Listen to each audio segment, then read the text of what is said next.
Hey, I'm here to basically just tell people about this superhero named Batwing. And the Batwing I'm talking about is Luke Fox. And Luke Fox is the son of Lucius Fox. And Lucius Fox is the guy that makes all the Bat family gear, like Nightwing, Batman. He makes the Batmobiles and the underwater scuba suits and stuff like that, Batarangs.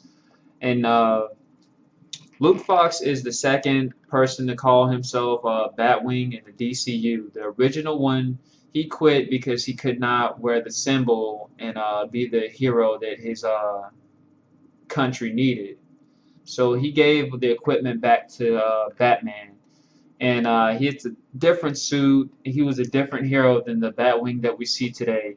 The Batwing that we see today is sleeker, more savvy. He seems to be smarter. He's younger. He's pretty physically fit. I don't think that he would beat the crap out of the old Batwing because the old Batwing was like on some different stuff. Like he was this tough soldier since a kid, you know. So the old Batwing wasn't no pushover, but this one's pretty cool. I like him because he actually seems like he's going to be more into the Bat universe, and his dad basically makes Batman's gear, so he's stuck there. The first things you need to know about Luke Fox pretty much is that he doesn't know who Batman is. You know, Terry McGinnis, who is basically the animated young hero that got popular in like 1990. Most people say Luke Fox is a fake Terry McGinnis, but Luke Fox is different than Terry McGinnis. By one, he doesn't know who Batman is. He's in the dark. He doesn't know. And two, second thing you need to know about him is that he keeps his identity a secret from his father. And his father knows who the old Batwing was. He called him David. He doesn't know who this Batwing is, and it seems like he's trying to figure it out and wondering why Batman hasn't told him who this new Batwing is. And those are pretty much key things that I think will be in this story. A lot of people don't want to read Batwing because he's a black guy. I don't read him just because he's a black guy. I do like black superheroes, but I like other superheroes too. Like one of my favorite superheroes is Jonah Hex. Like I love Jonah Hex. I collect a lot of Jonah Hex, and Jonah Hex was a Confederate soldier from the past who actually ends up fighting Batwing. That's one of the dudes that Batwing had a scrimmage with, and it was pretty cool seeing Jonah Hex, one of my favorite anti-heroes, fight Batwing, my newer hero that I like now. Blew my mind. I couldn't believe that that happened. That's like, you know, getting ice cream and then all of a sudden getting ice cream with some other shit you like. It was ice cream with other shit I like. And another thing about this Batwing I like is the way they do him is a character you like and you want to see progress. You see his relationships with his main lady, and he ends up his lady ends up breaking up with him, and they end up like doing I guess screw friend type thing relationship now, which is kind of reminds me of what Nightwing does. I mean, Nightwing gets so many girls, it's crazy. He even like sleeps with other superhero women type deal. I don't think he's ever going to be on the level of getting chicks like how Dick Grayson is, but it's pretty cool seeing him like play like Dick Grayson because he's lighthearted, he's sarcastic, and he makes Batman laugh, and I think that's pretty cool. You know that in the issues that Batman has moments where it's like still the sarcasm. I hate sarcasm, and then you know Luke Fox is still being a smartass, and then eventually like sometimes Batman cracks a smile, and that's nice. And he also reminds me, another thing is that he reminds me of Robin, Tim Drake, because for him to become Batwing, he had to basically get Batman's attention, and he did that by becoming a hero and helping people. Like he dressed up with bandana on, a hat on, and normal street clothes, and would like fight people, like gang members. Like he go out and fight crime. Like he even saves Bruce Wayne, and that in turn gets the attention put on him by saving Bruce Wayne. And also, he got saved by Batman when he was 16 years old, 6 years before he became Batwing. He knew how to fight when he was younger, And Terry McGinnis, which was a punk kid, he could handle himself in the streets because he grew up, and he lost his father, and he was kind of impoverished, and so Terry could street fight. But Luke Fox actually, knows martial arts. He's one of the world's top fighters. He got Batman's attention by breaking a record by knocking a dude out in a professional MMA fight in like I think 30 seconds or something with one punch. The first punch thrown, he like just levels the dude, knocks out his teeth, blood spills out everywhere. It was pretty cool to see. I really like stuff like that. And another thing that's cool about him is that he gets some pretty interesting villains. One of the villains that he fights is Lion Mane, and Lion Mane reminds me of the 90s. I'll do another review on his enemies, but the thing that got me reading it was his enemies. Like, he has some pretty interesting enemies. And another thing that's pretty cool about him that people need to know is that the way they made this character, he's more like Tony Stark, where he gets a suit and he's constantly making improvements on the suit. Like, there's this issue, the first issue he's in, he goes invisible. And then in another issue, Batman says, this is a good moment for you to use your invisible capabilities. And he says, I increased my invisibility by 10%. Because it doesn't really do invisible, it just does like some kind of mirror type deal. And he's increased it to where it does 10% better.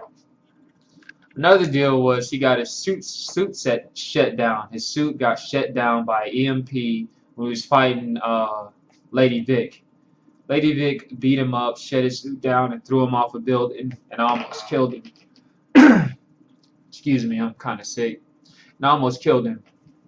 So he was mad because his father made the suit, and he's like, there's so many flaws in this suit, but his father would never know because his father doesn't have to wear it. Because Luke has to wear his suit, and he's smart, and he's a graduate from Massachusetts Institute of Technology, which is MIT. He graduated a year earlier with 2 degrees. So the dude's smart. He basically is like his father, but in shape.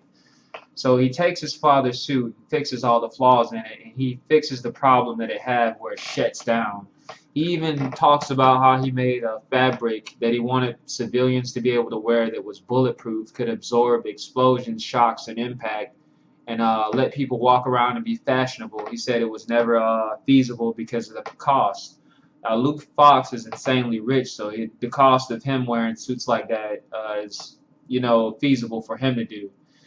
So he ends up making his bat suit with that technology, and what it is absorbs impacts, explosions, bullets, punches, and transfers that energy, kinetic force that will hurt him, kind of like into like a power supply. So it kind of like he won't get shut down because he'll have power from being beat up on, and that's pretty cool. And his batarangs are pretty interesting. They're like brass knuckles with blades on them, with a curved blade over his fist, and he throws them. They act like normal batarangs, but they just look different. And then he has these things kind of like Guyver, but they're like bat things that come out, like 3 of them, like what Batman has in his gauntlet, but they don't stay out. Like, I seen him use them against a villain called Lion Mane, where they whip out, slashes the dude. It was pretty cool. Blood was everywhere, but that's pretty cool. He has blades. And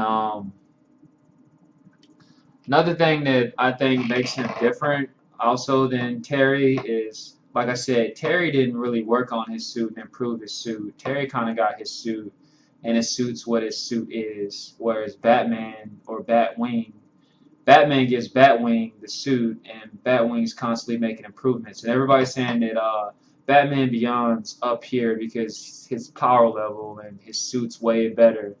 And Batwing suits get shut down by EMP is one of the things that they argue. That doesn't happen anymore. And I think what you're gonna see in this book is kind of like a technology type deal, like with Iron Man. How Iron Man makes like 47 suits in like the universe of Marvel Universe, Cinematic Universe.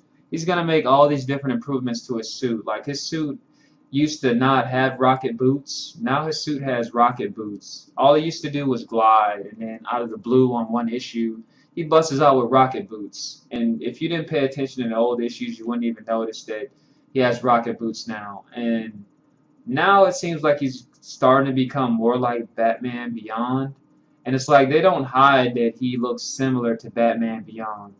He has a base which is Bat Bunker number 3, and it's basically where he makes the things for his suit. And I'll turn to a page for you right quick and show you that the Batman Beyond suit is actually in his base. Like they don't even hide that the Batman Beyond suit's in the New 52. Batman used the Batman Beyond suit in one issue, and here you see that in the green capsule right there is the Batman Beyond suit. There you go. So they don't hide that the Batman Beyond suit exists in this universe, and that's basically where he fixed anything that he needs. Is at Bat Bunker number 3, where there's a Batman Beyond suit. So I think for people that like the Batman Beyond suit and they like the New 52, if you want kind of like something, because they're never going to put Terry into the New 52. This is something like for people that like Batman Beyond and like technology, who wanted a Cyborg book. They don't do a Cyborg book, but he's in the Justice League. I think Luke Fox is kind of what they're giving you. He's a new superhero. It seems like he's going to be around for a while. He's connected to the Bat family. It seems like he's going to be in Gotham for a while. He's in a lot of new story arcs. And I think people just really need to give this character a chance. And he reminds me of Iron Man and Spider-Man. Like if they had a baby, they'd be together. And then it'd be like BatWing. And even here, like, look at his chest. Arc reactor in his chest. Look at that shiny chest. That's Tony Stark. This is basically Tony Stark, Peter Parker, smartass, you know, type deal. Tony Stark, Peter Parker, Tim Drake, Dick Grayson. Everybody likes these guys. And then he looks like Batman. So people should like this guy. Give him a chance. He really is a solid superhero. He has great enemies. Just to name some of the people he's fought.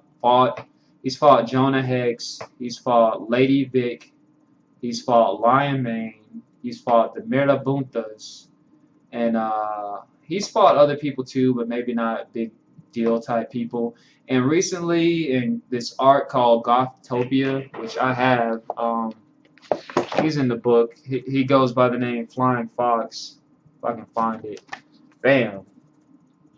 Up there posted next to the Gothamite.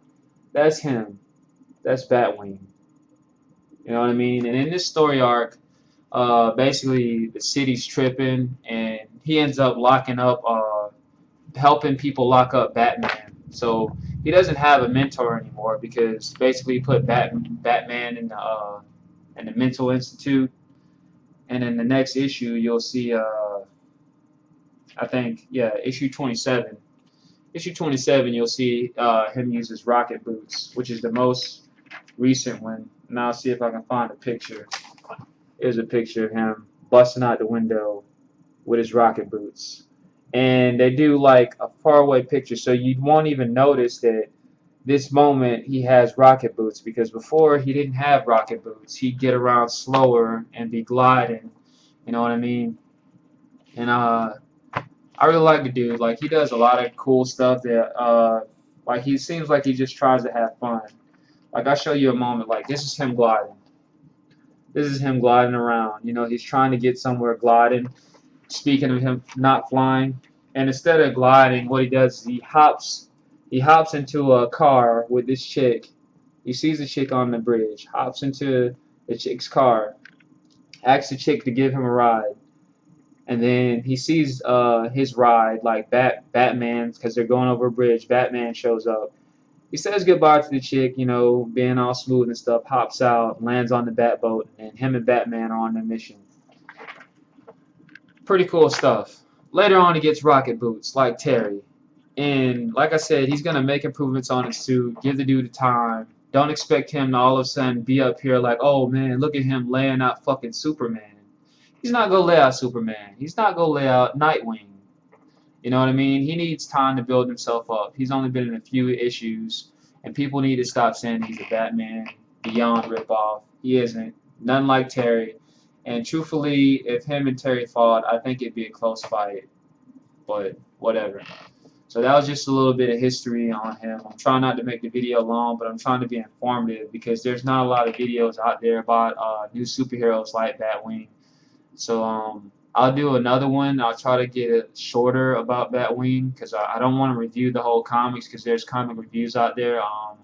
I go to thecomiccast.com when I want to see reviews. But I usually get a book before they do a review anyway. I just like those guys. But the comic book cast, they do pretty good, solid reviews. If you're looking to learn more about Batwing, go to the comic book cast. Pretty cool dudes.